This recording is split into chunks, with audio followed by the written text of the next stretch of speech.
बच्चा वुम्ब में लैंग्वेज भी सीख सकता है।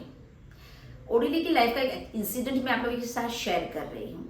ओडिली पेरिस की थी और वो 4 साल की थी, तब तक वो नहीं सुन पाती थी, नहीं बोल पाती थी, उसको ऑटिज्म था। उसके पेरेंट्स ने एक लैंग्वेज एक्सपर्ट को कंसल्ट किया और उनका नाम था अल्फ्रेड टोमेटिस। जब उन्होंने टोमेटिस को उसको दिखाया और आफ्टर कंसल्टेशन उन्होंने उसकी थेरेपी स्टार्ट की और विद इन 1 मंथ ओडिली ने बोलना शुरू कर लिया। उसके पेरेंट बहुत खुश थे, इसीलिए उन्होंने टोमेटिस को पूछा कि ये कैसे हुआ। टोमेटिस ने जब हिस्ट्री ली तब उन्होंने पूछा उसकी मदर को कि आप प्रेगनेंसी के दौरान क्या कर रही थी। तब उन्होंने कहा कि मैं एक ब्रिटिश एक्सपोर्ट इंपोर्ट में काम करती थी और मुझे दिन के 8 से 9 घंटा सिर्फ और सिर्फ इंग्लिश ही बोलना होता था, बाकी के टाइम में घर आ जाती थी। अब आफ्टर डिलीवरी उन्होंने जॉब छोड़ दी।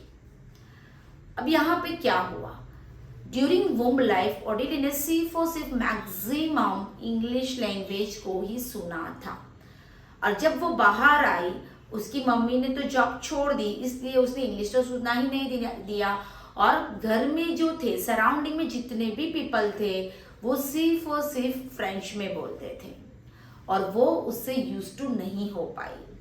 और जब टोमेटिस ने उसको उसके साथ इंग्लिश में कन्वर्सेशन करना शुरू कर लिया, उसको ट्रेनिंग दी और वो उसने तुरंत एक्सेप्ट कर लिया और उसने बोलना शुरू कर लिया और इस वजह से वो उसने बोलना शुरू कर दिया।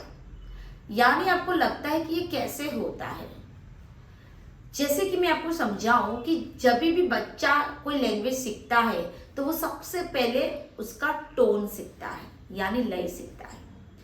जैसे कि अगर मैं गुजराती हूं तो मेरी हिंदी में थोड़ी गुजराती टोन आ ही जाती है। अगर कोई नॉर्थ इंडियन है तो उसकी लैंग्वेज में भी वैसी टोन आती है। अगर कोई साउथ इंडियन है तो उसकी लैंग्वेज में भी वैसी टोन आ ही जाती है। यानी अल्टीमेटली हम जब भी कोई लैंग्वेज सीखते हैं सबसे पहला उसका टोन सीखते हैं, उसके बाद बच्चे को हम वर्ड सिखा सकते हैं।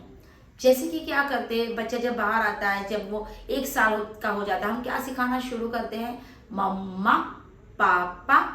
तो क्या हुआ, वो छोटे छोटे वर्ड्स बोलना शुरू कर देता है, वो सीखना शुरू कर लेता है एंड सबसे लास्ट में वो वर्ड के मीनिंग सीखता है। तो इस तरह से 3 स्टेप में हम बच्चे को लैंग्वेज सिखा सकते हैं। सबसे पहला टोन, सेकेंड है उसका वर्ड और सबसे लास्ट में उसका मीनिंग। तो इस तरह से ड्यूरिंग वुम्ब लाइफ आप अपने बच्चे को भी लैंग्वेज सिखा सकते हैं।